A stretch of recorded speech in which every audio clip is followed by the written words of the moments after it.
Hi hello welcome back to Eduplus learning. എൻ്റെ പ്രിയപ്പെട്ട വിദ്യാർത്ഥികളെ, വളരെ ഇൻഫർമേറ്റീവ് ആയിട്ടുള്ളൊരു വീഡിയോയുമായിട്ടാണ് ഇന്ന് വന്നിരിക്കുന്നത്. നമ്മുടെ CUET UG എക്സാമിന് പോകുമ്പോൾ ശ്രദ്ധിക്കേണ്ട പ്രധാനപ്പെട്ട കാര്യങ്ങളാണ് ഇന്ന് നമ്മുടെ ഈ ഒരു വീഡിയോയിൽ കൂടെ വ്യക്തമാക്കാൻ പോകുന്നത്. നിങ്ങളെല്ലാവരും CUET എക്സാം എഴുതാൻ വേണ്ടിയിട്ട് വളരെ നന്നായി പ്രിപ്പയർ ചെയ്യുന്ന ആളുകളായിരിക്കും അല്ലേ? ഇനിയും ആരെങ്കിലും എക്സാമിന് പ്രിപ്പയർ ചെയ്യാത്ത ആളുകളുണ്ടെങ്കിൽ നിങ്ങൾക്ക് നമ്മുടെ എജ്യൂപ്ലസ് ലേണിംഗ് ആപ്ലിക്കേഷൻ ഉപയോഗിച്ച് ടെസ്റ്റുകൾ ചെയ്ത്, അഥവാ ഇനി കുറഞ്ഞ ദിവസം എക്സാമിനുള്ളപ്പോൾ ടെസ്റ്റുകൾ ചെയ്ത് എക്സാമിന് വേണ്ടി പ്രിപ്പയർ ചെയ്യാം. ഓരോ വിഷയത്തിലേക്കുള്ള ടെസ്റ്റുകൾ ചെയ്ത് കംപ്ലീറ്റ് നിങ്ങൾ പ്രിപ്പയർ ചെയ്യാൻ ഉദ്ദേശിക്കുന്നെങ്കിൽ ഉടനെ തന്നെ താഴെയുള്ള നമ്പറിൽ കണക്ട് ചെയ്ത് ഞങ്ങളുമായി കണക്ട് ചെയ്ത് നിങ്ങൾക്ക് ആക്സസ് പർച്ചേസ് കാര്യങ്ങളൊക്കെ നിങ്ങൾക്ക് ലഭ്യമാക്കുന്നതാണ്. ഓക്കെ, ആയിക്കോട്ടെ. അപ്പോൾ നമ്മൾ ഇന്നത്തെ വീഡിയോയിൽ CUET UG എക്സാമിന് പോകുമ്പോൾ ശ്രദ്ധിക്കേണ്ട പ്രധാനപ്പെട്ട കാര്യങ്ങൾ കാൻഡിഡേറ്റ്സിൻ്റെ അഡ്മിറ്റ് കാർഡിൽ തന്നെ NTA പറഞ്ഞിട്ടുണ്ട്. അതൊക്കെ നമുക്കൊന്ന് വിശദമായിട്ടൊന്ന് ചർച്ച ചെയ്യാം. ഓക്കെ, ഫസ്റ്റ് പറയുന്നത് കാൻഡിഡേറ്റ്സ് എന്തായിരിക്കണം, ടെസ്റ്റ് വെന്യൂവിൽ വളരെ നേരത്തെ തന്നെ എത്തണമെന്ന് പറയുന്നുണ്ട്. രണ്ടാമതായിട്ട് അഡ്മിറ്റ് കാർഡിൽ കൊടുത്തിട്ടുള്ള റിപ്പോർട്ടിംഗ് ടൈം ഉണ്ടാവും, ഗേറ്റ് ക്ലോസിംഗ് ടൈം ഉണ്ടാവും. ഗേറ്റ് ക്ലോസ് ചെയ്താൽ പിന്നെ നിങ്ങൾ അതിൻ്റെ ഉള്ളിലേക്ക് കടത്തില്ല. അപ്പോൾ അതുകൊണ്ട് റിപ്പോർട്ടിംഗ് ടൈം മുതൽ ഗേറ്റ് ക്ലോസിങ്ങിൻ്റെ ആ സമയത്ത് തന്നെ അവിടെ എത്തുക അല്ലേ. ഇപ്പോൾ 9 മണിക്കാണ് രാവിലെ എക്സാമെങ്കിൽ 8:30 വരെ ആയിരിക്കും, 7 മണി മുതൽ 8:30 വരെ ആയിരിക്കും അവർക്ക് റിപ്പോർട്ടിംഗ് ടൈം. 8:30 ഗേറ്റ് ക്ലോസ് ആകും. അത് അരമണിക്കൂർ മുമ്പെങ്കിലും നമ്മൾ എക്സാം ഹാളിൽ കയറിയിരിക്കണം. ആദ്യത്തെ 15 റീഫ്രഷ്മെൻറ്റ് ടൈമൊക്കെ കിട്ടുന്ന രീതിയിൽ. അപ്പോൾ ആ സമയത്ത് നിങ്ങൾ എന്തായാലും അതിൻ്റെ ഉള്ളിൽ കയറിയിരിക്കണം. ഇനി അടുത്തത് പറയുന്നത് ഗിവൺ സെൻറ്ററിൽ ഗിവൺ ടൈം ഡേറ്റ് ഷിഫ്റ്റിൽ മാത്രമേ എക്സാം പങ്കെടുക്കാൻ പറ്റുള്ളൂ എന്ന് പറയുന്നുണ്ട്. അതുപോലെ തന്നെ ഇതല്ലാത്ത ഈ സെൻറ്ററിലല്ലാത്ത മറ്റൊരു സെൻറ്ററിൽ മറ്റൊരു ഷിഫ്റ്റിൽ ഒരാളെയും എക്സാം എഴുതാൻ അനുവദിക്കില്ല. കാരണം ഓരോരുത്തർക്കും സെറ്റ് ചെയ്ത് വെച്ചിരിക്കുന്ന കമ്പ്യൂട്ടർ കാര്യങ്ങളൊക്കെ ആയിരിക്കും. അതുപോലെ തന്നെ പ്രധാനമായിട്ടും പറയുന്നത് എക്സാം സെൻറ്ററിലേക്ക് അഡ്മിറ്റ് കാർഡ് നിങ്ങൾ കൊണ്ടുപോകണം. അതായത് 2 എക്സാം ഉണ്ടെങ്കിൽ 2 എക്സാമിനും സെപ്പറേറ്റ് അഡ്മിറ്റ് കാർഡ് വേണം. അതായത് ഉദാഹരണത്തിന് ഒരു ഷിഫ്റ്റിലുള്ള എക്സാമിനല്ല, നിങ്ങളിപ്പം 2 ഡേറ്റിലുണ്ടെങ്കിൽ അതാ പറയുന്നത് must carry separate admit card for each day as per their exam centre അല്ലേ. ഒരു ദിവസം ഒരേ ഷിഫ്റ്റിൽ തന്നെ 3 പേപ്പറൊക്കെ ഉണ്ടെങ്കിൽ കുഴപ്പമില്ല, ഒറ്റ അഡ്മിറ്റ് കാർഡ് മതി. പക്ഷെങ്കിൽ വ്യത്യസ്ത ദിവസമാണെങ്കിൽ എന്ത് ചെയ്യണം, വ്യത്യസ്ത അഡ്മിറ്റ് കാർഡ് നിങ്ങൾ എടുത്തിട്ട് പോകണം. മാത്രമല്ല ഇതിന് ശേഷം സൂക്ഷിക്കാൻ വേണ്ടിയിട്ട് നിങ്ങൾ ഒരു എക്സ്ട്രാ അഡ്മിറ്റ് കാർഡ് കൂടെ എടുത്ത് നിങ്ങൾ സൂക്ഷിക്കണമെന്ന് പറയുന്നുണ്ട്. അത് എന്തിനു വേണ്ടിയിട്ടാണ്, ഫ്യൂച്ചർ റെഫറൻസിന് വേണ്ടിയിട്ടാണ് കേട്ടോ. ഓക്കെ, അപ്പോൾ ഈ അഡ്മിറ്റ് കാർഡിൻ്റെ കൂടെ എന്തൊക്കെയാണ് കൊണ്ടുപോകേണ്ടതെന്ന് നമുക്ക് ഇതിൽ തന്നെ ലാസ്റ്റ് പറയുന്നുണ്ട്. വാലിഡ് ആയിട്ടുള്ള ID പ്രൂഫ് വേണം, 2 size photograph, passport size photo വേണം, 2 എണ്ണം. അതൊക്കെ നമുക്ക് ശേഷം പറയാം. അടുത്തത് പറയുന്നത് ലൈവ്. നേരത്തെ നമുക്കൊരു പ്രശ്നം പറഞ്ഞില്ലേ, ലൈവ് ഫോട്ടോയും CUET ആപ്ലിക്കേഷൻ കൊടുത്ത ഫോട്ടോയും തമ്മിൽ മിസ്മാച്ച് ഉള്ള ആളുകൾക്ക് അവർക്ക് സെപ്പറേറ്റ് ഒരു അണ്ടർടേക്കിംഗ് സബ്മിറ്റ് ചെയ്യാനുള്ള ഓപ്ഷൻ NTA കൊടുത്തിരുന്നു. അപ്പോൾ ആ സബ്മിറ്റ് ചെയ്ത നിങ്ങൾ ഗസറ്റഡ് ഓഫീസറുടെ സൈനും സീലൊക്കെ വാങ്ങിയിട്ടുള്ള നിങ്ങൾ അങ്ങനെ ചെയ്തിട്ടുണ്ടെങ്കിൽ ഓക്കെ, ആ സാധനവും എന്തായിരിക്കണം, ആ അണ്ടർടേക്കിംഗ് കൂടെ നിങ്ങൾ എക്സാം ഹാളിലേക്ക്, എക്സാം സെൻറ്ററിലേക്ക് നിങ്ങൾ അഡ്മിറ്റ് കാർഡിൻ്റെ കൂടെ കൊണ്ടുപോകണം. അതില്ലാതെ നിങ്ങൾ അവിടെ കയറ്റില്ല, നിങ്ങൾ അങ്ങനെ ചെയ്ത ആളുകളാണെങ്കിൽ. ഇനി അടുത്ത പറയുന്ന ഒരു അൺഫെയർ ആക്ടിവിറ്റീസും കോപ്പി അടിക്കാനോ ചെവിയിൽ ബ്ലൂടൂത്ത് അതൊക്കെ വെച്ച് പോകാനോ അങ്ങനെയൊന്നും നിങ്ങൾ ചെയ്യരുത്. അങ്ങനെ എങ്ങാനും ചെയ്ത് നിങ്ങളെ കണ്ടെത്തപ്പെട്ടാൽ നിങ്ങളെ ഡീബാർ ചെയ്യും. ഫ്യൂച്ചറിൽ NTAയുടെ എല്ലാ എക്സാമിനേഷനും നിങ്ങൾ എന്ത് ചെയ്യും, ഡീബാർ ചെയ്യുമെന്നും കൃത്യമായിട്ട് പറയുന്നുണ്ട്. ഇനി എക്സാം കഴിയാതെ നിങ്ങൾക്കൊരിക്കലും എക്സാം ഹാളിൽ നിന്ന് പുറത്ത് പോകാനാവില്ല എന്ന് പറയുന്നുണ്ട്. നമ്മൾ സാധാരണ നമ്മുടെ സ്കൂൾ എക്സാമൊക്കെ 3 മണിക്കൂറിൻ്റെ എക്സാം ആണെങ്കിലും 1 മണിക്കൂർ കൊണ്ട് എഴുതി കഴിഞ്ഞാൽ ഞങ്ങൾക്ക് പോവാം അല്ലേ. പക്ഷെ അങ്ങനെ ഇവിടെ പറ്റില്ല.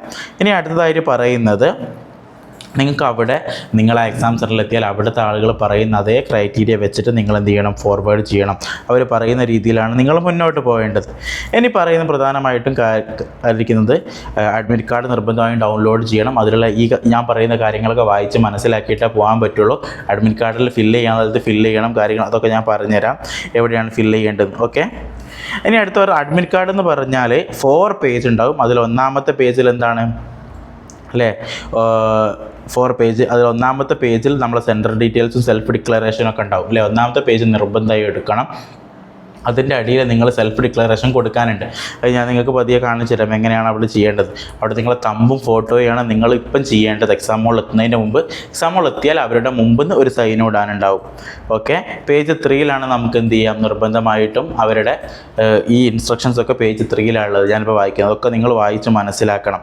ഇനി 4ാമത്തെ പേജ് എന്ന് പറഞ്ഞാൽ ഒരു നോൺ ആധാർ കാൻഡിഡേറ്റ്, ആധാർ അല്ലാതെ വെച്ച് രജിസ്റ്റർ ചെയ്ത ഒരാളുണ്ടെങ്കിൽ അവർക്കൊരു സെൽഫ് ഡിക്ലറേഷൻ എടുക്കണം. അതിന് വേണ്ടിയിട്ടുള്ള ഫോമാണ്. അപ്പോൾ നിങ്ങൾ ആധാർ വെച്ചിട്ടാണ് രജിസ്റ്റർ ചെയ്തെങ്കിൽ ഇത് ആവശ്യമില്ല കേട്ടോ.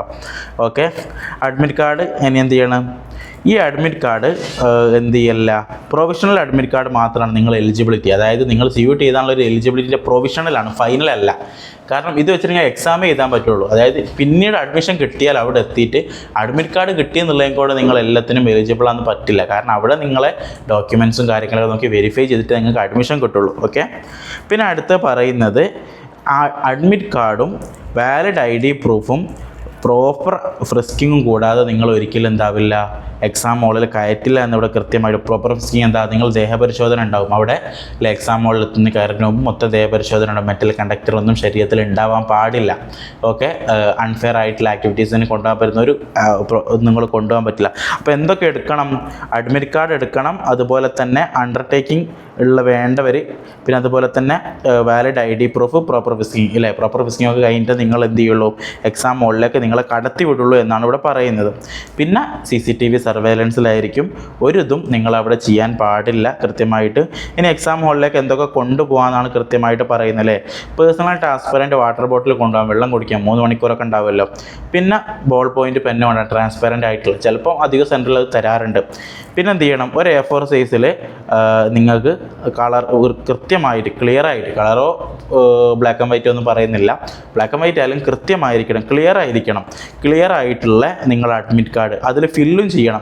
ഞാൻ പറഞ്ഞല്ലോ തമ്പ് ഇംപ്രഷനൊക്കെ വെക്കാനുണ്ട്, അത് കാണിച്ചു തരാം. അതുപോലെ തന്നെ 2 അഡീഷണൽ പാസ്പോർട്ട് സൈസ് ഫോട്ടോ നിങ്ങൾ അതിൻ്റെ ഒപ്പം കരുതണം. വാലിഡ് ആയിട്ടുള്ള ഐഡൻറ്റിറ്റി കാർഡ് വേണം, ഒറിജിനൽ തന്നെ എടുക്കണം, കോപ്പി പോരാ. പിന്നെ അതുപോലെ തന്നെ നിങ്ങൾ ഡയബറ്റിക് ഉള്ള ആളാണെങ്കിൽ അതിൻ്റെ മരുന്ന് കാര്യങ്ങൾ കൊണ്ടുപോകാം. ഓക്കെ. UDID അതൊക്കെ ആ ഒരു കാർഡൊക്കെ ഉണ്ടെങ്കിൽ, നിങ്ങൾ പേഴ്സൺ വിത്ത് ഡിസേബിലിറ്റി അങ്ങനത്തെ ഡയബറ്റിക് ഒക്കെ ഉള്ള ആളാണെങ്കിൽ അതിൻ്റെ രേഖകൾ കൂടെ കൊണ്ടുപോകാം. പിന്നെ പ്രധാനമായിട്ടും പറയുന്നത് ഈ നമ്മുടെ അഡ്മിറ്റ് കാർഡിൽ എക്സാം സെൻറ്ററിൽ എത്തുന്നതിന് മുമ്പ് തന്നെ ഞാൻ നേരത്തെ പറഞ്ഞ പോലെ സെൽഫ് ഡിക്ലറേഷനും അണ്ടർടേക്കിങ്ങും ലെജിബിൾ ആയിട്ടുള്ള ഹാൻഡ് റൈറ്റിങ്ങിൽ എഴുതണം. അതുപോലെ തന്നെ ഫോട്ടോഗ്രാഫും തമ്പും നിങ്ങൾ പതിക്കണം. അതെങ്ങനെയാണെന്ന് ഞാൻ കാണിച്ചിരുന്നത്. ഇവിടെ നിങ്ങളുടെ ഇതിൽ അഡ്മിറ്റ് കാർഡിൽ ഏറ്റവും താഴെ നിങ്ങൾക്ക് ഇങ്ങനെ അണ്ടർടേക്കിംഗ് കാണാൻ പറ്റും. ഇവിടെ നിങ്ങൾ എന്താ ചെയ്യേണ്ടത്, ഇവിടെ നിങ്ങളെ ഫോട്ടോ നിങ്ങൾ എന്ത് ചെയ്യാം, ഒട്ടിക്കുക അല്ലേ. ഈ ഫോട്ടോ ചിലപ്പം ഇതിൽ കൊള്ളൂല, പക്ഷെ നിങ്ങൾ മേലോട്ടായി ഒട്ടിച്ചാലും കുഴപ്പമില്ല ഈ കള്ളിയിലുള്ളവരിൽ. ഓക്കെ. ഇവിടെ നിങ്ങൾ എന്താ വേണ്ടത്, ലെഫ്റ്റ് തമ്പ് ഇവിടെ എന്ത് ചെയ്യാം, ഇവിടെ നിങ്ങൾ കൊടുക്കുക. ഓക്കെ. ഇത് മഷിയിൽ കുത്തിയിട്ട് എന്ത് ചെയ്യുക, ലെഫ്റ്റ് തമ്പ്. ഇത് രണ്ടും ചെയ്യേണ്ടത് എക്സാം സെൻറ്ററിൽ എത്തുന്നതിന് മുമ്പാണ്. ഓക്കെ. ബിഫോറാണ് ഇത് രണ്ടും ചെയ്യേണ്ടത്. പക്ഷെ ഇവിടെയുള്ള സൈൻ എന്താ ചെയ്യേണ്ടത് വെച്ചാൽ എക്സാം ഹോളിൽ എത്തിയിട്ട് ഇൻവിജിലേറ്ററിൻ്റെ മുമ്പിലാണ് ചെയ്യണം. അപ്പോൾ ഇത് ആദ്യം ഫില്ല് ചെയ്ത് പോകരുത്, ഇത് രണ്ടും ഫില്ല് ചെയ്ത് പോവുക, ഇത് അവിടെ നിന്ന് ഫില്ല് ചെയ്യുക. ഓക്കെ.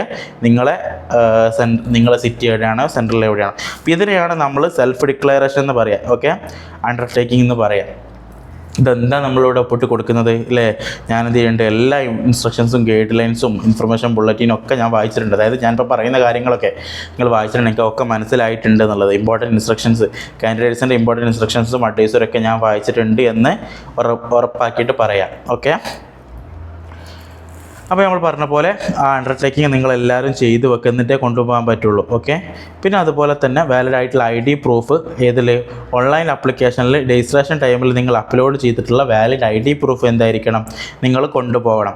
അതുപോലെ തന്നെ ഇന്ത്യൻ ടൈം സ്റ്റാൻഡേർഡിലായിരിക്കും എക്സാം നടക്കുക. അപ്പോൾ നിങ്ങൾ വേറെ ടൈം സ്റ്റാൻഡേർഡ് നോക്കിയിട്ട് പോകരുത്, അത് കറക്റ്റ് പോകണം. ഒരു ഇലക്ട്രോണിക് ഡിവൈസും അവിടേക്ക് കൊണ്ടുപോകാൻ പറ്റില്ല, കാൽക്കുലേറ്റർ, വാച്ച് ഒന്നും കൊണ്ടുപോകാൻ പറ്റില്ല. അതുപോലെ തന്നെ നിങ്ങൾ ഡ്രസ്സുകൾ വലിയ ബട്ടൺസ് ഉള്ള ഡ്രസ്സുകളും വലിയ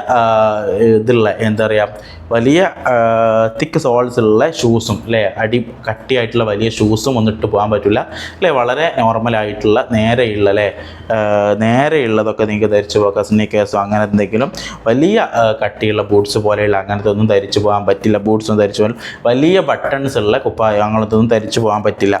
ഓക്കെ. എന്തായാലും നിങ്ങളെ ബയോമെട്രിക്കും അല്ലാത്ത ഫ്രിസ്കിങ്ങും രണ്ടും ബയോമെട്രിക് ഫ്രിസ്കിങ്ങും അല്ലാത്ത ഫ്രിസ്കിങ്ങും നിങ്ങൾ അവിടെ ചെയ്തിട്ട് ദേഹപരിശോധന നടത്തിയിട്ട് ഉള്ളോട്ട് കടത്തി അയക്കുള്ളൂ. അതുപോലെ തന്നെ നിങ്ങൾക്ക് എന്ത് ചെയ്യും, അതിൻ്റെ ഉള്ളിൽ ചെയ്യാനൊരു വർക്ക് ഷീറ്റ് തരും. ആ വർക്ക് ഷീറ്റ് എക്സാം കഴിഞ്ഞ് പോകുമ്പോൾ അവിടെ തന്നെ കൊടുക്കണം. പിന്നെ പറയുന്നത് അഡ്മിറ്റ് കാർഡ് എന്തായിരിക്കണം, അതിൽ എക്സാം കഴിഞ്ഞ് അഡ്മിറ്റ് കാർഡും അവിടെ കൊടുത്തിട്ടാണ് നിങ്ങൾ തിരിച്ചു പോരേണ്ടതെന്ന്. ഓക്കെ. പിന്നെ എന്തായാലും പേപ്പറിൻ്റെ സബ്ജക്റ്റും കോഡ് നിങ്ങൾ എക്സാം ഹാളിൽ ചെന്നിട്ട് ഇപ്പോൾ നിങ്ങൾ എങ്ങനെയായിരിക്കും മൊത്തം നിങ്ങൾ അവിടെ എത്തുന്നു, നിങ്ങൾ അഡ്മിറ്റ് കാർഡും വാലിഡ് ID പ്രൂഫൊക്കെ ആയിട്ട് നിങ്ങൾ ഫ്രിസ്കിങ്ങിന് പോകുന്നു. ഫ്രിസ്കിങ് ചെയ്ത് നിങ്ങൾ അകത്ത് കയറ്റിയിരുത്തും. അവിടുന്ന് വീണ്ടും ഒരു ലൈവ് ഫോട്ടോഗ്രാഫ് എടുത്ത് നിങ്ങൾ ഓരോ സീറ്റിലേക്ക് കൊണ്ടുപോയി ഇരുത്തും. അപ്പോൾ സീറ്റിലേക്ക് കൊണ്ടുപോയി ഇരുത്തിയിട്ട് അവിടെ നിങ്ങൾക്കുള്ളൊരു കമ്പ്യൂട്ടറിൻ്റെ മുമ്പിൽ നിങ്ങൾക്ക് ഒപ്റ്റ് ചെയ്തിരിക്കുന്ന പേപ്പർ തന്നെയല്ലേ നിങ്ങൾ ഉറപ്പ് വരുത്തണം. അതുപോലെ തന്നെ നിങ്ങളെ മീഡിയം അല്ലേ നിങ്ങൾ ഉറപ്പ് വരുത്തണം. ഇല്ലെങ്കിൽ നിങ്ങൾ എന്ത് ചെയ്യണം, അവിടെയുള്ള ആളുകളോട് അറിയിക്കണം അത് തെറ്റായി വന്നിട്ടുണ്ടെങ്കിൽ. ഓക്കെ, പിന്നെ അതുപോലെ തന്നെ മൾട്ടിപ്പിൾ ആപ്ലിക്കേഷൻസ് എന്ത് ചെയ്യും, ക്യാൻസലേഷനിലേക്ക് നയിക്കും എന്നുള്ള കാര്യങ്ങളൊക്കെ ഒറ്റ ആപ്ലിക്കേഷനല്ലേ നിങ്ങൾ കൊടുത്തിട്ടുള്ളൂ. ഓക്കെ, ഇനി നമ്മൾ പ്രധാനമായിട്ട് വരുന്ന മറ്റൊരു അഡ്വൈസറി എന്ന് പറയുന്നത് ഈ പറഞ്ഞ കാര്യങ്ങളൊക്കെ അല്ലേ, ഇമ്പോർട്ടൻറ്റ് ഇൻസ്ട്രക്ഷൻസ് ആണ് നേരത്തെ പറഞ്ഞത്. ഇത് ഇമ്പോർട്ടൻറ്റ് അഡ്വൈസറിയാണ്. നേരത്തെ പറഞ്ഞ കാര്യങ്ങളൊക്കെ NTA പറഞ്ഞിരിക്കുന്നത് CUT വെച്ച് വളരെ ഫെയറും ട്രാൻസ്പെറൻറ്റും ആയിട്ട് നടത്താൻ വേണ്ടിയിട്ടാണ്. അതുകൊണ്ട് തന്നെ പറയുന്നത് കാൻഡിഡേറ്റ്സ് എന്ത് ചെയ്യും, എന്തെങ്കിലും പ്രശ്നങ്ങൾ പറ്റിയിട്ടുണ്ടെങ്കിൽ എക്സാമിന് എന്തെങ്കിലും the saving candidates only get the right admission, therefore admissible refrain using any unfair means practice. ആരെങ്കിലും എന്തെങ്കിലും മോശം കോപ്പി അടിയോ അങ്ങനെ അൺഫെയർ പ്രാക്ടീസ് നടത്തിയാൽ അയാൾ എന്ത് ചെയ്യും, അയാളുടെ ഈ വർഷത്തെ കാൻഡിഡേഷൻ എന്ത് ചെയ്യും, ക്യാൻസൽ ചെയ്യുകയും ചെയ്യും. 2 വർഷം NTA എക്സാം അറ്റൻഡ് ചെയ്യൽ നിന്ന് ഡീബാർ ചെയ്യുകയും ചെയ്യും. 2 വർഷം പിന്നെ അയാൾക്ക് ഒരു ദിവസം എന്തായിട്ടില്ല, 2 വർഷത്തേക്ക് ഒരു NTA എക്സാമും അദ്ദേഹത്തിന് അറ്റൻഡ് ചെയ്യാൻ പറ്റില്ല. കഴിഞ്ഞ കുറേ വർഷങ്ങളായിട്ട് NTA വളരെ അഡ്വാൻറ്റേജായിട്ടുള്ള ഒരുപാട് ടെക്നോളജീസ് യൂസ് ചെയ്തിട്ടാണ് എക്സാം നടത്തുന്നത്. അപ്പോൾ എക്സാം എഴുതി കഴിഞ്ഞാൽ നിങ്ങൾ സർവൈലൻസിലായിരിക്കും. നിങ്ങൾ എന്തെങ്കിലും മോശം പ്രവർത്തികൾ ചെയ്തിട്ടുണ്ടോ എന്നൊക്കെ അവിടെ നോക്കും കാര്യങ്ങളൊക്കെ. അതുപോലെ തന്നെ സ്റ്റുഡൻസിൻ്റെ ബിഹേവിയറും എക്സാം ഹാളിൽ എല്ലാം ചെക്ക് ചെയ്യും കാര്യങ്ങളൊക്കെ. ഓക്കെ, പിന്നെ എന്ത് ചെയ്യും, ചീറ്റേഴ്സിന് ആർട്ടിഫിഷ്യൽ ഇൻ്റലിജൻസ് ബേസ്ഡ് ടൂൾസ് ഒക്കെ ഉപയോഗിച്ചിട്ട് എന്തെങ്കിലും കണ്ടെത്തുന്നൊക്കെ അവർ കൃത്യമായിട്ട് പറയുന്നുണ്ട്.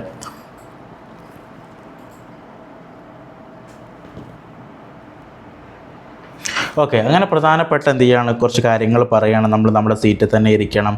അതുപോലെ തന്നെ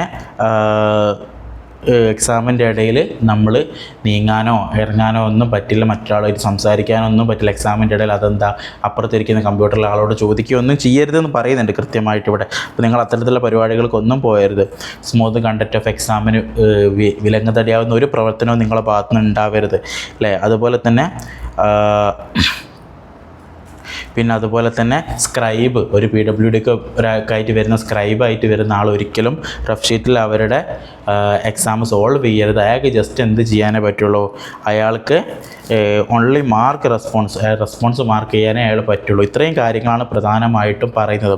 അപ്പം 4 പേജുണ്ട് നമ്മൾ പറഞ്ഞല്ലോ. 4ാമത്തെ പേജാണിത്, self declaration. Okay, non Aadhaar കാൻഡിഡേറ്റിനുള്ള, നിങ്ങൾ ആധാർ കാൻഡിഡേറ്റ് അല്ലാത്ത ഒരാളാണെങ്കിൽ, ആധാർ വെച്ചിട്ട് അല്ലാതെ രജിസ്റ്റർ ചെയ്ത ഒരാളാണെങ്കിൽ നിങ്ങൾ ഇതിൽ സെൽഫ് ഡിക്ലെയർ ചെയ്തിട്ട് പോകണം.